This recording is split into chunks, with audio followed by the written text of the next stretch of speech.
So hello, what's up mga ka-J-Vlog? Welcome ulit for another video. And for today's video, napaka-interesting netong ating phone comparison.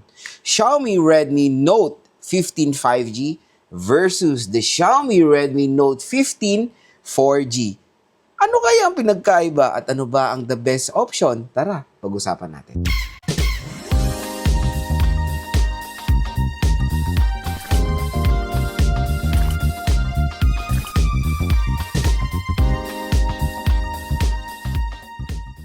So yun mga ka-J-Vlog, napaganda ng ating phone comparo dahil pagko-compare natin ang Xiaomi Redmi Note 15 5G at ang Xiaomi Redmi Note 15 4G. Ayan.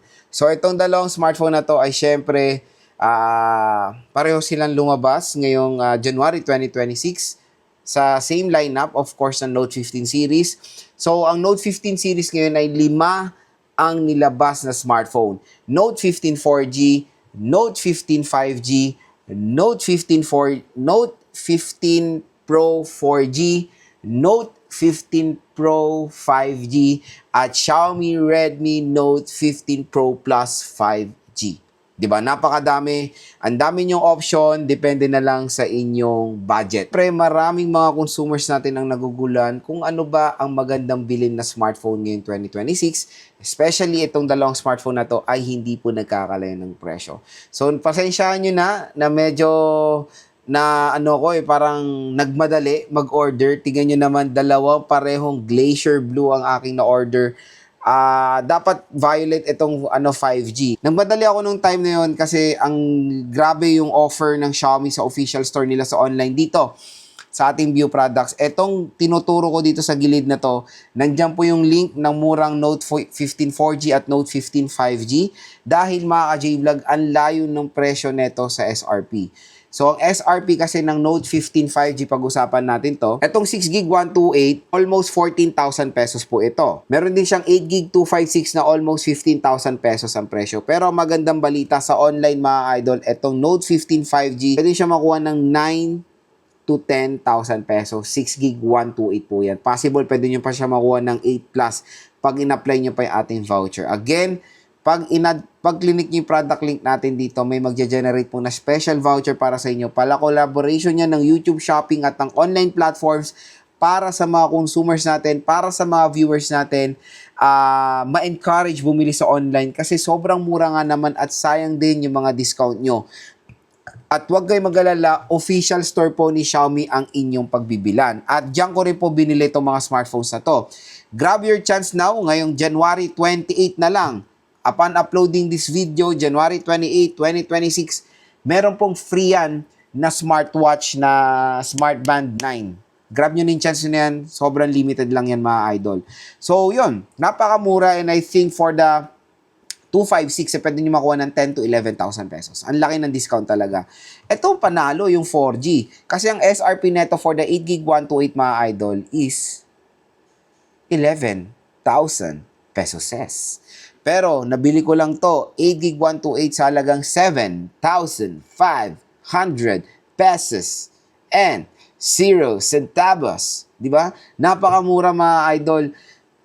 Sa ganyang range, 7 to 8,000 pesos for a smartphone na curved display, AMOLED display, talagang paldo ka sa specifications dito sa Xiaomi Redmi Note 15 4G. Pero, ito ang pero dyan.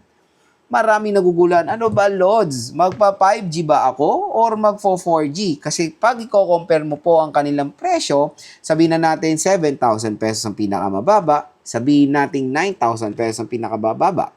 2,000 piso na crucial decision sa mga consumers natin. Ano ba ang maganda talagang bilhin?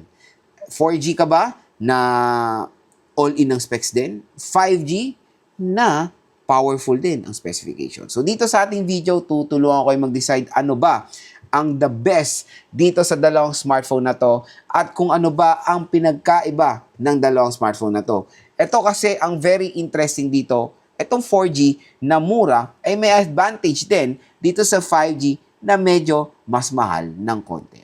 So next mga idol, gusto ko i-share sa inyo yung advantages sila sa isa't isa. Unahin muna natin dito sa kanilang display.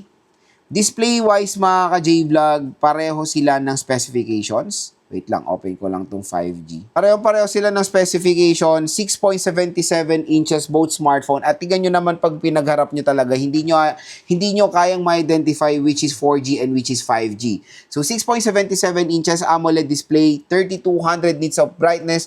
Pareho sila merong sunlight mode at 120Hz screen refresh rate sila mga idol. So when it comes sa display, pareho maganda, pareho mataas ang brightness, kaya wala pong talo sa dalawang smartphone na to pagdating sa display quality.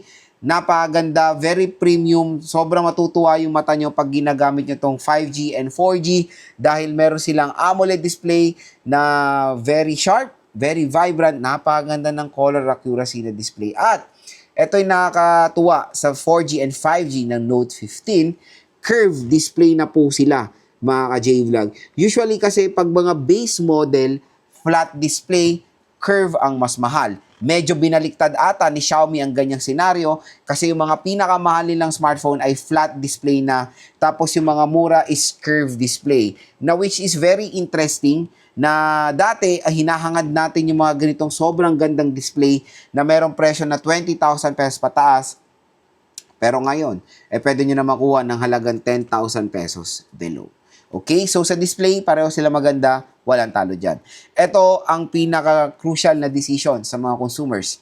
Processor. 4G versus 5G. 4G MediaTek Helio G100 Ultra. 5G Snapdragon 6 Gen 3 processor. Syempre, clear winner when it comes sa processor, etong 5G version. Napaka-powerful na Snapdragon Gen 3, Qualcomm Snapdragon Gen 3, napaka-optimize sa laro, lahat ng available na matataas sa settings, available na dito mga ka-J-Vlog. Sa MediaTek, medyo hindi pa gaano ka siya optimize sa mga specific na laro, pero performance-wise, it can handle games, especially AAA games din. Kaya ako, kung 2,000 pesos na naman ang difference nila, syempre, I'll go for the 5G processor na makukuha natin sa Xiaomi Redmi Note 15 5G. Napakalakas ng 6 Gen 3 processor mga ka-J-Vlog, especially nung naglaro ko. Kasi naglaro na ako nito sa Poco M8 na counterpart niya. Stay tuned lang, gagawa rin tayo ng phone comparo about dyan. Napakaganda ng performance, even though 6GB of RAM to, kayang-kaya netong mag-handle ng game. Yun yung isang advantage ng Note 15 5G processor. Next, camera pag-usapan natin. Camera, pareho sila na merong 108 megapixel main camera. Same na same ng kanilang aperture, pero ang pinagkaiba nila is the video recording. 5G ay capable ng 4K video recording, 4G ay capable ng Full HD 1080p video recording. At ito pa, ang 5G ay merong 8 megapixel ultra-wide camera, 4G nakakalungkot, depth sensor. So finally, legit na dual camera system na ang makukuha natin sa mga smartphones ngayon, especially the Xiaomi Redmi Note 15 5G. Very helpful ang ultra-wide camera, especially sa mga content creators natin. Kaya yan ang isang panalo dito. May 4K at ultra-wide camera. Dito wala, 1080p video recording lang. Front-facing camera, parehong-pareho na 20 megapixel front-facing camera. Speaker-wise, parehong-pareho sila mga idol. Dual stereo speakers, pareho rin sila ng volume booster na 300% at Dolby Atmos. Kaya pagdating sa speaker, wala silang ganun pinagkaiba. Ito na ang talagang pinagkaiba nila, especially sa 4G.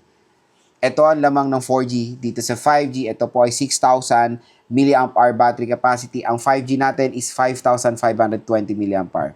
Napaka-konti lang ng kanilang capacity difference, 480 mAh.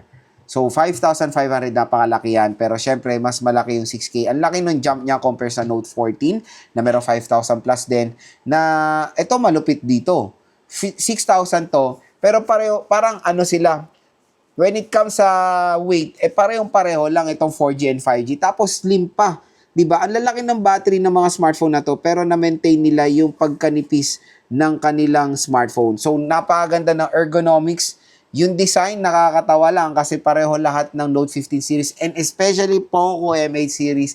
Pareho-pareho sila na ganito yung mga camera. I don't know why. Ano ba ang trip nyo dito? Sana pinag-iba-iba nyo naman ng konti. 'Di ba? Especially sa Poco. Pero Note 15 series, medyo mahirap pag malayuan na ganyan. Mahirap sila identify which is 4G, which is 5G, which is Pro, and blah, blah, blah. Pero pag hinigyan nyo na malapitan, then nyo na ma-identify sa mga camera nila na details. Itong 5G ay merong OIS na nakalagay na meaning meron siyang optical image stabilization. Ito is AI camera lang. Pero don't worry, all 15 series ay meron pong AI capability na very, very helpful sa mga consumers natin.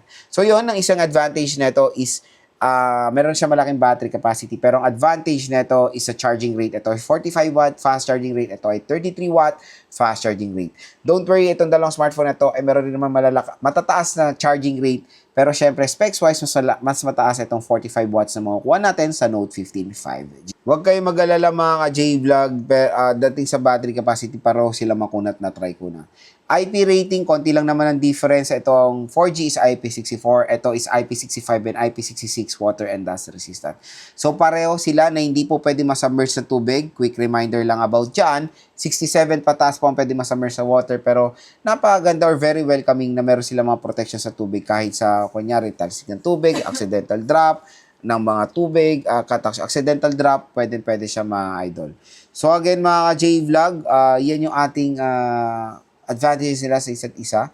So, sana nakatulong to sa inyong buying decision dito sa dalawang smartphone na to. So, ito na ating conclusion. Lods, ano ba ang pinakamagandang bilhin sa dalawang smartphone na to? Pero bago natin simulan, dito lang kayo makakabili niyan sa ating View Products, ha?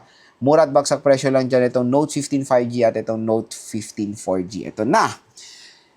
Again, sinabi ko na sa inyo kanina, sabihin na natin 2,000 piso lang difference sila, pero hindi ko pala nasabi kanina na meron pa tong advantage sa 5G. Meron tong 8GB of RAM. Itong 5G is 6GB of RAM, okay?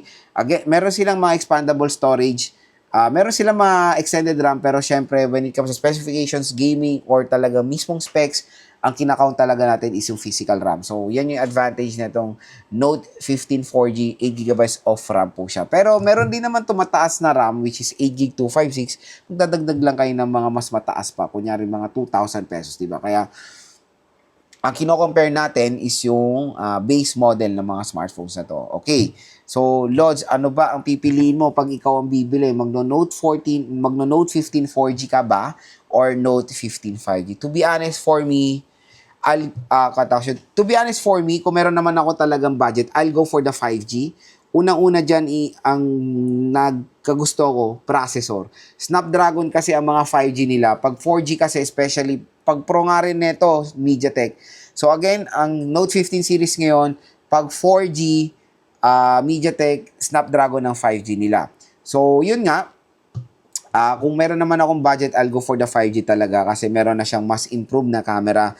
Camera talagang pinaka-the best na improvement dito sa 5G compare sa 4G dahil meron tong ultra-wide camera, 4K video recording at optical image stabilization. Hindi lang yan. Of course, the charging rate napakataas. Konti lang naman yung difference sila sa milliampere battery capacity. Again, yung 5,500 milliampere, napakalaki pa niyan. Kaya, solid na solid yung battery nito at yung charging rate niya. Pero yun nga lang, 6GB of RAM lang yung pinakamura niya.